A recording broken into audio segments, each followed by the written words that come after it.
Welcome back to the channel and a new video. So this video is part 2 of the series Expanding the Shrimp Room. And if any of you are eagle-eyed, you'll see that I've still got the same clothing on. And that's because as soon as I'd finished uploading that and I was in the process of doing something, which I'll show you, stuff that I needed to do some of that expansion turned up. And I'll flip the camera and show you that. Before I do that, you guys may be noticing this sort of old man style cardigan that I'm wearing, and I'll let you into a little secret. When my dad passed away and we cleared his house, this cardigan was still in its packet, brand new, and I literally just put it in the drawer upstairs. It got cold, my blood thinners make me cold, and I found this cardigan, and in homage to my departed father, I've started wearing it. Now I've worn it out a little bit, so how long I'll wear it for, I don't know. But it's warm and it works. You know, what more can you ask for? With all that being said, let's flip the camera and show you what I was up to and what arrived. I was in the process of bagging up some botanicals and restocking, so oak caps and casuarina cones. And I also put in some eucalyptus fruits and eucalyptus bell pods, other two botanicals. I haven't set the eucalyptus stuff up on the website yet, but they are available on my TikTok shop. So if anyone's interested, I'm at GB Shrimp on TikTok, and I have a shop on there as well. So if you want to check those out in the meantime before I get them on the website, then by all means do so. And what arrived was the ventilation for the AC unit, so the exhaust vent, and you'll see what I mean by insulated. So I'll trim this all down and cut it. I've started sort of folding this one over and pushing it back. And then what I'll do is as I slide that over the fittings on the back, I'll literally just clamp that with, sorry if I keep saying literally, I'll clamp that with some huge clips, some pipe vent clips, and we'll get that sort of venting sorted down there. And then all that leaves me to do on the AC is just mess around with the drain pipe on that. And whether I mentioned it in the last video or not, I'm not sure, but the floor paint that we originally used is out of the question because it's got flammable fumes. I don't really want the frogs and those fumes going into any of the air pumps.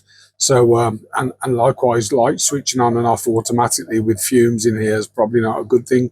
So we'll look for another solution. I might just paint the floor with an acrylic paint and a water-based acrylic paint, because we're going to have it sort of not covered, but we're going to have racking over the top of that, and that racking will create ventilation because my first shelf's quite high. Nice drive over to Great Bar Sawmills again. So this is where I'll try and use for timber where I can. And we've got 38mm by 89mm CLS 2x4. This is me just pushing that over to the free cutting service. So the guys do have a cutting room over there, and they're usually pretty good. Just give them a list of your measurements. Was busy today, so I had to wait a little while. Really good for cutting sheet material. And this is me back home with a boot full of timber. Some of these longer pieces are for my uncle. I picked some up for him.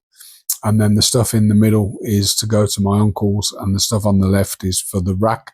So some of the middle bits are for me to take to my uncle so we can cut the dados, and we've got everything we need. And I've quickly sanded all the edges. Next, remove the old pipe, put the new insulated one on. I did hit a small problem here where the piece in the wall was actually internal, not external. So I have to sort of tape that up, and there we have it all done and taped. Over to my uncle's then, who's got a little woodworking shop, and what we're doing is we're using the crosscut saw and we're cutting biscuits out. So they're little dado cuts where you chop loads of sections out, tap them out, and then clean them up with a chisel. Similar thing on the end sections, but we're literally just cutting the ends rather than a groove. Just off to my local screw fix to get some screws and stuff, and that's them safely packaged in the car along with some foaming Gorilla Glue. I have done some of this in the garage, but I didn't film any of it, so this is sort of knocking up one half of the frame just to sort of give you an idea what that looks like. And then this next clip it's sort of almost in situ. Now that's both sides done. They're a little bit skew width, so the back one needs the top corner pushing back a little bit, but that'll all sort of square up when I put the cross sections in. So the front to back, so there'll be various ones from each end, and then ultimately this section here will have a board on the top, and once that board's on, that'll square it up. I may end up boarding the whole lot out rather than just having the cross members, but I'll lose sort of a centimetre, 9mm by doing that. So I should be okay, but I just want to check a couple of tanks in there before I decide to do that. I will paint it all, so it's going to go in my my usual matte black waterproof paint, and I am going to put something on the feet just to sort of seal those feet from the concrete below. This is it pretty much built. There's a few little bits left to do, but just to sort of give you an idea of how I've set this up. It does need squaring up a little bit, but I'll do this a bit later. So I've started doing a little bit in here. I've done a bit of sanding. I'm not sure if I'm going to fill the screw holes yet or just leave them exposed, but I have started to use some waterproof black paint. So I've just done the feet at the moment, and I got the belt sander out and I did a little bit of beveling so that the feet aren't completely flat. They've sort of got 45-degree angles on the edges so they won't splinter and split, but a long way to go yet, and I've literally just leaned it over while I do some work on that side, and once the weather picks up a bit, or if we get a nice day, I'll take it outside and we'll do a bit more. I still need to board the tops of these. I wasn't originally going to, but I think I am now. And here we're just making use of time, and while we've got it here, we're painting as much of this as we can. Just quickly show you what we've got to, and I need to do a little bit of filler work. So where the edges are a little bit rough, or where there's a drill hole or a piece of wood that's come out, just fill those up, such as here. And then we've pulled it out just so we can sort of get to the back and paint the back as best we can. Do a bit more filler work and get to painting. And back to the sawmills for some more timber. So we're back in the room, and as you can probably see behind me, I've got the frame leaning over. So I've managed to get this painted in the back of the room without actually getting this out. I have bought some boards. I've been and fetched some boards today, as you'll see from the previous clip. But I do need to get this the feet done on this. So what I've come up with is, I think these plastic sheets, these corrugated plastic sheets, I'm going to cut them the size of the feet, a bit longer, and staple them around the feet, and that way it will give me a barrier between the floor and the actual bottom of the foot. The room is an absolute tip. Let me flip the camera and just quickly show you what's going on. So as I mentioned, the room's an absolute tip. I've moved my bins up here. I've got absolutely everything everywhere at the moment, tools. I still need to put these infills in, and I still need to paint the boards. I'm starting painting the edges on the boards. This is one of the boards here. So this is the main board, and then what I've done is, yes, I'm probably damaged my things, but it is leaning on the frame, and we've painted everything, and we've painted, more importantly, underneath. And as I mentioned, what I'm probably looking to do, let me just flip round here, what I'm looking to do with the feet is cut a piece of this to size and then clip it around, so have it coming up and round, and staple it in here either side. And then what that will do is that will give me a barrier between the floor and the bottom of the timber, and it's that's what it's designed for, and because it's corrugated, it'll fit nicely. So that's my next step, and then we'll get it in situ, start putting some boards on. So here's one of the feet that I've done, and the little black furniture nails I already had from when we put the boards on the front. I do need to sort of touch up a bit of paint on this frame. And then here we've just sort of got it leaning over the other way to do the front and do the front feet, and all the front feet are actually done now. And I'll just zoom in and sort of show you that one at the back. I do have a few spots of black paint everywhere. I'm painting the infills before I put those in. The weather's just been so bad, I've not been able to get outside at all. So I've painted the one side, I'll flip them around, paint the other before we actually pull this out, get those screwed in. I do need to fit a short piece of timber like that across this back edge because the board goes over a little bit further because of what I'm putting on there. And then once that's done, I can literally put it in situ. I'll obviously need to paint that bit of timber, but I can put it in situ, start fixing the boards. Now I need to add weight onto it. There's still a little twist in it, but you only need to put a few bags of sand on each end and it sort of squares up. And then what I'll do is I'll put the boards on and screw the boards down while it's weighted, so it shouldn't spring back up. First real look at it then just mocked up, so that only one of the boards is painted. But if I sort of just quickly show you, so my dado cuts were a slot out of the uprights and then the main beams go into those. Obviously those have been screwed. Same on all the corners. And the plan is then that we're going to board the top, the middle and the bottom, and both this side. And then we're going to put a board here to sort of box that section in, and everything else will be left open for airflow. I have had to extend the back out a little bit here, but I think what I'm going to do is put another piece of board across. So I've got a narrow board, and that narrow board will sort of come to here, and I'll just paint that so it'll sort of cover that up. It'll look like a sill. Still need to sort of get it straight, hence why I haven't sort of screwed the boards down. But I think the next step is these boards are a little bit tight, which suggests to me that the middle probably could have gone over a bit and might be why it's twisted. But I'll just get the belt sander on those, sort of knock the edges off a little bit. I could even sort of slice 5mm out with a handsaw, get those in sort of situ, and then we'll get some weight on it and start screwing boards down. But I'm quite pleased with sort of how it's looked. Obviously it's all going to be black once it's finished, and nothing from a board perspective is screwed down. Now I've mentioned this before, but I will repeat it. So the idea of having this board go back further is that I'm going to have two 20 gallons on here, and scapers, so they're Superfish scaper, 90 litre, and they go 60 centimetres that way. So this is 62 centimetres, and I'm going to have one on this corner and then another one sort of front to back here. As you know, most of my tanks everywhere sort of go front to back, and that's sort of the idea and how we're going to have those. I'm not sure how I'm going to do the bottom tanks yet.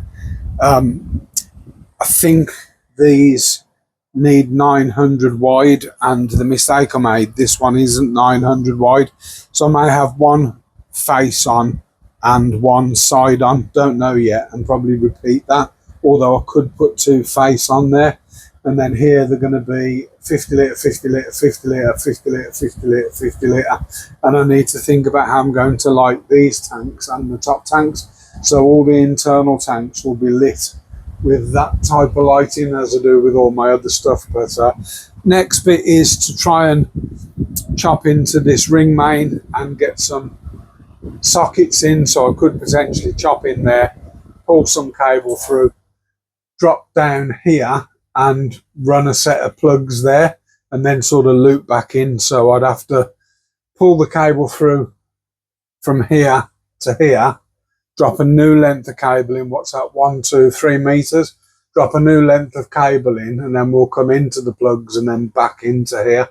I'll probably stick with the conduit theme, so I'll probably need to get some bits and pieces and work out how best to do that really. But that's sort of the next phase. Then I've got to get some air onto here.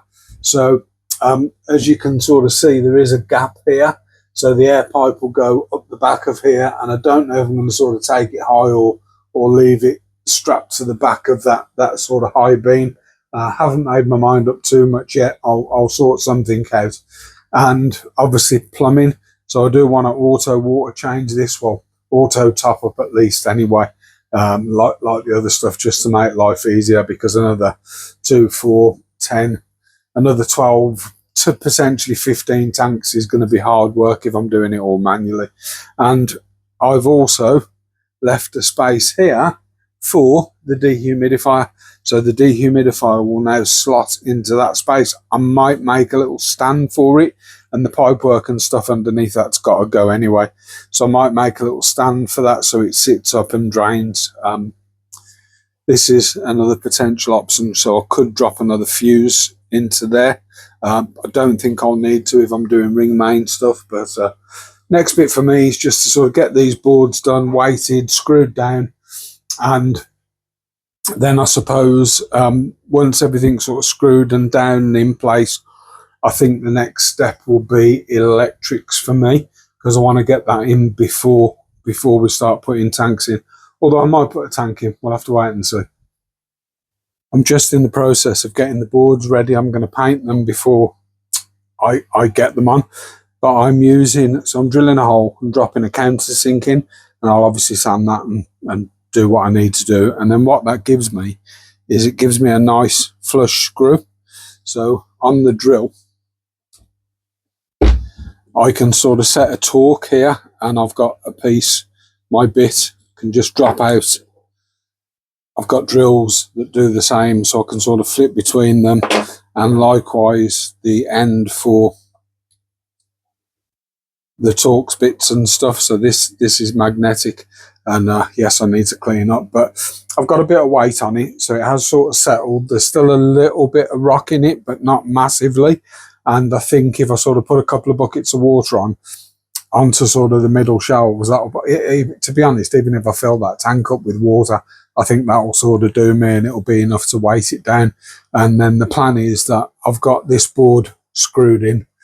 I'm currently working on the top board, and I'll weight this, paint and drop the top board in situ, and then sort of work my way down. So the weights, I'm going to keep the weight on this corner to keep it square, and then we'll be done. So hopefully I can get this done in time for the video that I want to put it out. Otherwise I'll have to miss a week, but all looking good so far. I did have to trim these boards just a little touch, so just cut a bit of a slot out in those, probably too much because they were tight. I probably could have knocked them in if I'm honest, but then I couldn't take them out and move them about. I will fill that, so I'll use a cork or a silicone to just seal that and fill that gap in.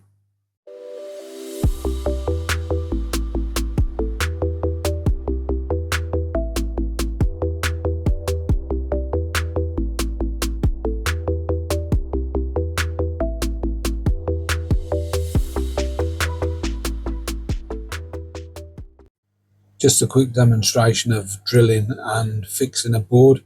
So this board's had a couple of coats of the waterproof paint, and I'm using a hexagonal drill bit, so they just slot in into the drill. Don't only do a pilot hole.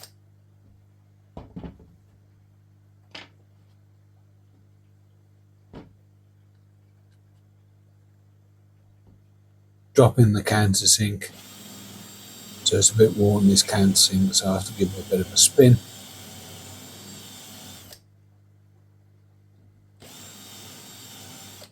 It's better if you do this before and paint it before you put the screw in. And these are quite long screws, just using up what I've got. Now they are Torx fittings, so they're not a hex head, they're sort of a star drive Torx. And I've set the ratchet on this drill. So hold it in place, just push the drill down, and you can probably just hear it ratchet up there. This next bit shows you the wood, how it splinters if you don't countersink. And there is the finished product. So we do need to add electrics. So that will be the next phase. And then once we've had the electrics and pipe work, we'll get in some air, and then we'll start moving tanks across. May even do a build. I do want to put the tubs over there initially, just a temporary hold in place while I move things around. If you enjoyed that and you want to see me start putting some tanks and setting up some tanks on here, especially a specific skate one, make sure you subscribe, have your notification bells on so you don't miss anything, and thanks for watching.